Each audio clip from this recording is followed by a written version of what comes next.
especial desde el acto de inauguración de la Conferencia del Poder Judicial 2024. Y tenemos ahora dos invitadas y un invitado muy especial. Son dos juezas y un juez. Jenny Muñoz, que es la jueza de la instrucción. Rafael Báez, que es el juez de la Corte Penal del Distrito Nacional. Y Esmirna Giselle, que es la jueza presidenta del Tribunal Colegiado de la provincia de Santo Domingo. Y es muy importante que la audiencia preste atención, porque muy a veces decimos, ¿por qué hay tantos presos preventivos? ¿Por qué los tribunales están tan congestionados? ¿Por qué toman tanto tiempo? Entonces, con este proceso que ellos están promoviendo, muchos de esos temas se irán resolviendo gradualmente. Sí. La optimización del proceso penal es un reto muy importante porque todos lo que nos llama la atención, por qué hay tantos presos preventivos y por qué las cárceles están tan llenas. ¿Qué es ese proceso? ¿Cómo se está desarrollando? Por favor, explíquenos lo más precisamente de eso para entonces. Muy bien, muy buenos días, Nayib, doña María Elena, Eury, Manuel y Virgilio. También saludos al teleauditorio y a los radioyentes. Gracias. El Poder Judicial Dominicano se aboca en una reingeniería de todas sus estructuras bajo la sombrilla de la consigna institucional de justicia al día para garantizar la dignidad de las personas.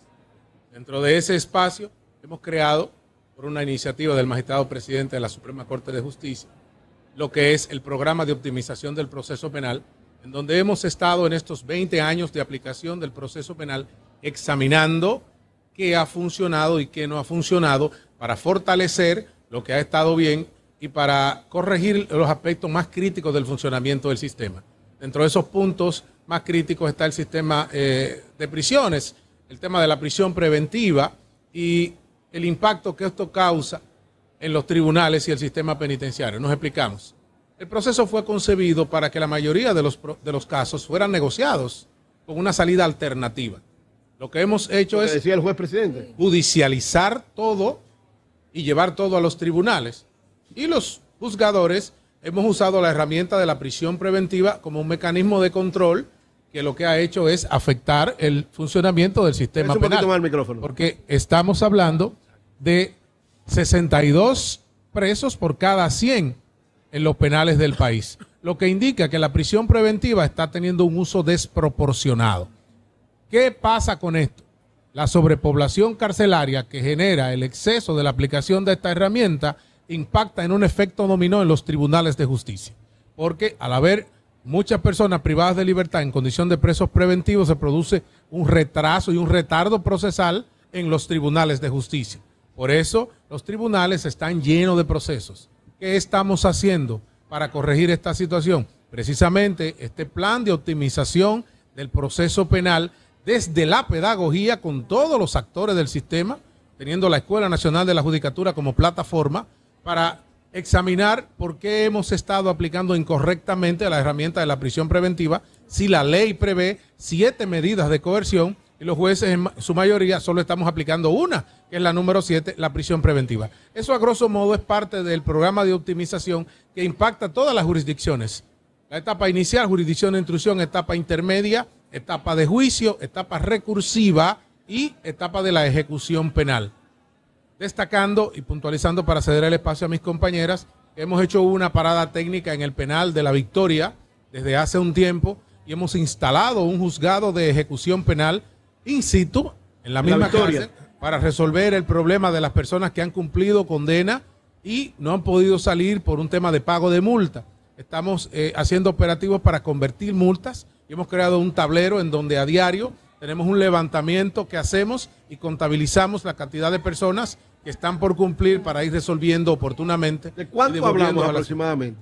Nosotros tenemos 1 año y algo con el plan de optimización, o casi 2 años, y el tablero indica que estamos prácticamente al día en la salida de las libertades de las personas que han cumplido condena.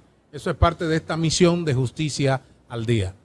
O sea, ¿han bajado al mínimo o todavía queda gente que ahora mismo está en su número mínimo el tema de las personas que han cumplido y no han podido salir? ¿Qué ocurre? Que antes del plan de optimización no teníamos una data nacional de todos los procesos digitalizados.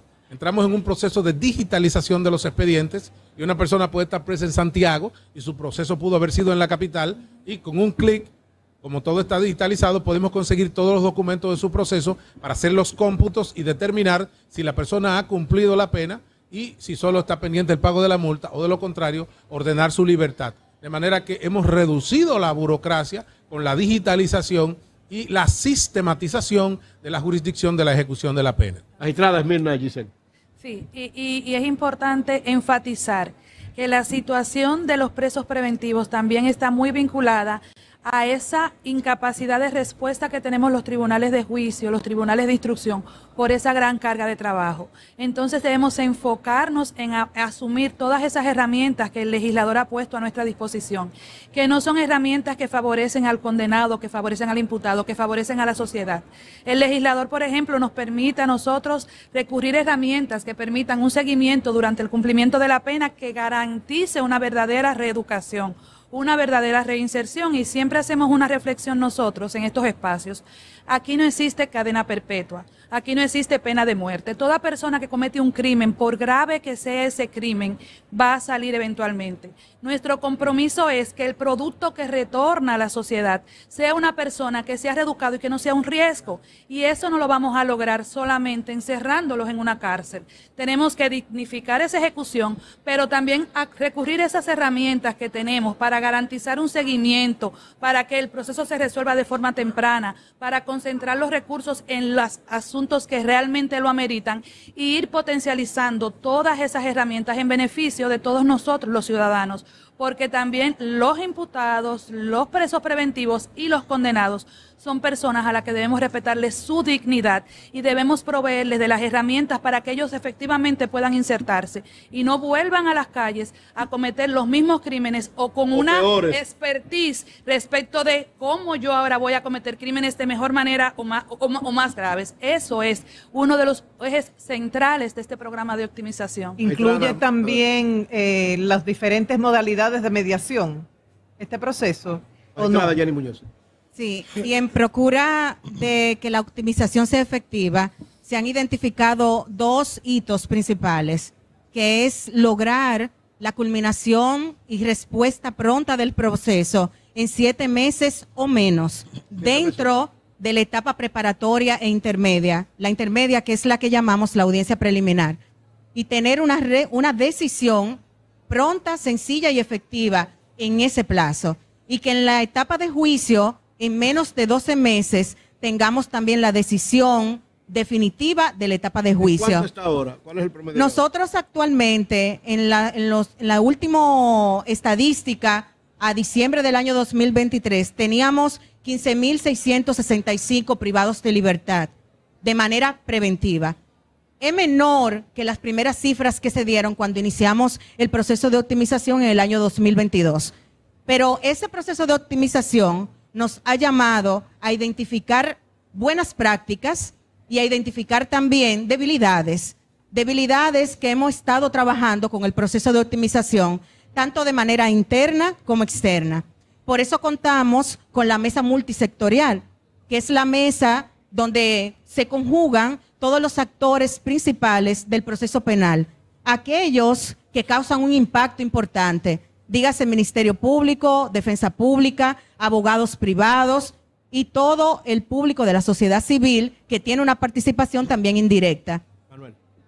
Miren, primero agradecerle, ¿verdad?, que estén aquí con nosotros. Esta pregunta se le iba a hacer al magistrado presidente, pero no tuve la oportunidad. Quisiera compartir con ustedes esta inquietud. La filosofía de la lógica del poder establece la división del poder en 3 figuras, con las mismas características en diferentes ramas, pero que uno le sirva de peso y contrapeso al otro.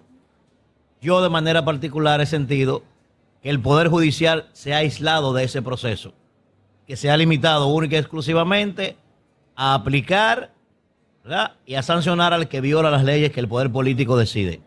Sin embargo, la Constitución de la República establece que ustedes tienen iniciativa legislativa en materia judicial. Por ejemplo, en este momento, hace tiempo que aquí todo el mundo sabe que el Código Penal es necesario. Hay una discusión en el Congreso que es de carácter político y de carácter religioso, que es con las 3 causales.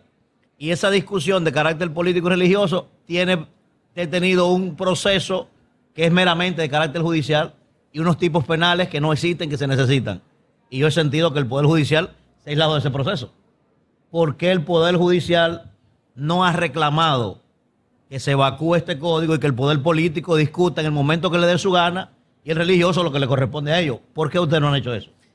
Mire, lo que pasa es que el tema del Código Penal está fuera de las esferas judiciales. Eso está en la esfera legislativa y eso es otro poder del Estado, en el que nosotros, aunque tengamos iniciativa legislativa, no podemos inmiscuirnos en él. Pero eso es meramente judicial.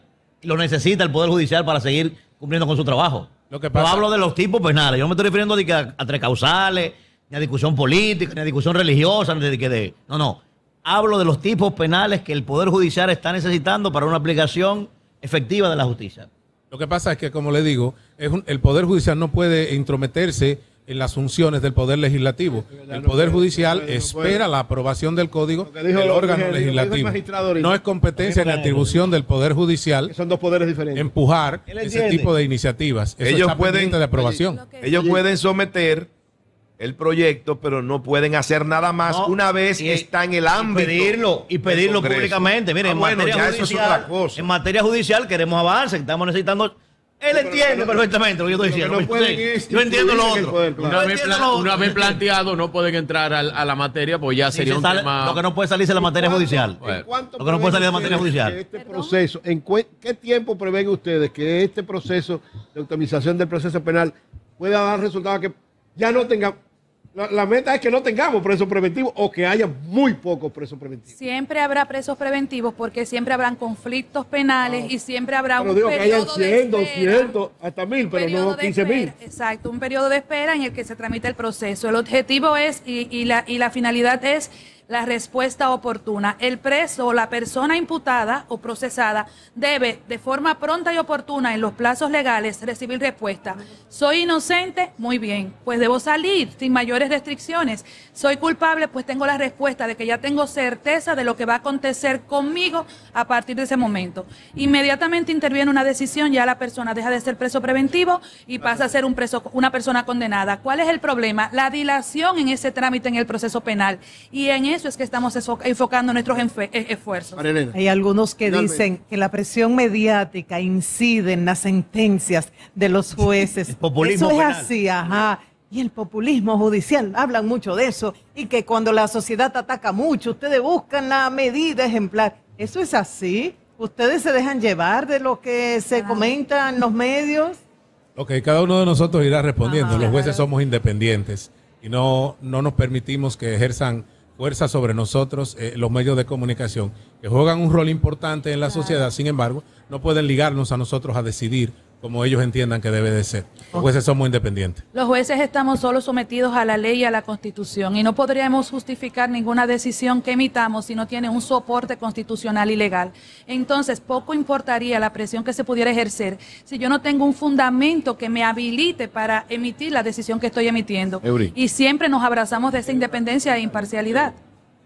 A pesar de que siempre van a existir los juicios paralelos, porque eso es parte también de las opiniones y la democracia, en el programa, ya tú lo sabes. Nosotros estamos suscritos al cumplimiento del debido proceso. Pero ¿por qué? No, pero ¿por qué se ve hasta cierto punto cierta complacencia de los jueces al Ministerio Público, que son los principales en solicitar prisión preventiva? Porque parece que no hay otras medidas de coerción para el Ministerio Público en este país. Todo es prisión preventiva, prisión preventiva, prisión preventiva. 18 meses. Y las cárceles están llenas de presos preventivos. Entonces parece como que los jueces o le tienen miedo al Ministerio Público o complacen al Ministerio Público. Vamos a ver. Fíjese que en los países desarrollados, donde la imposición de la fianza es casi obligatoria, excepto en los casos de gravedad, ha sido un camino recorrido para poder llegar a ese objetivo. Llegaremos ahí nosotros. Y nosotros vamos a ir sensibilizando. Por eso parte de estas conferencias es darle a conocer a la población cuál es el sentido de las buenas prácticas, el sentido de la optimización. Tenemos que ir cambiando un poco los paradigmas de saber desde la medida de coerción cuál es el objetivo de la medida. ¿Oíste, Jenny Berenice? No siempre la prisión es la que se impone. Wilson Camacho. Porque tiene un carácter excepcional esa medida, excepto bajo las condiciones que establece la norma. La próxima conferencia, si ustedes Yo estoy mañana a las 11 y vamos a hablar de prisión preventiva. Dile a los dos amigos tuyos que vayan. Hay que invitarlos a Jenny Berenice y a Wilson Camacho para que vayan a esa conferencia del magistrado. Invita ya a la gente, Camilo, también. De coerción. Perfecto, gracias, Jenny. Tiene el movimiento restringido. Gracias, Jenny Muñoz, jueza de la instrucción, a Rafael Báez, juez de la Corte Penal del Distrito Nacional, y a Esmirna Giselle, jueza presidenta del Tribunal Colegiado de aquí de esta provincia. Muchas gracias a ustedes. Sigan en ese proceso que es muy importante. Gracias, magistrado. Hay que bajar los presos preventivos. Claro que sí. Seguimos en este programa especial. Cambio fuera. La noche.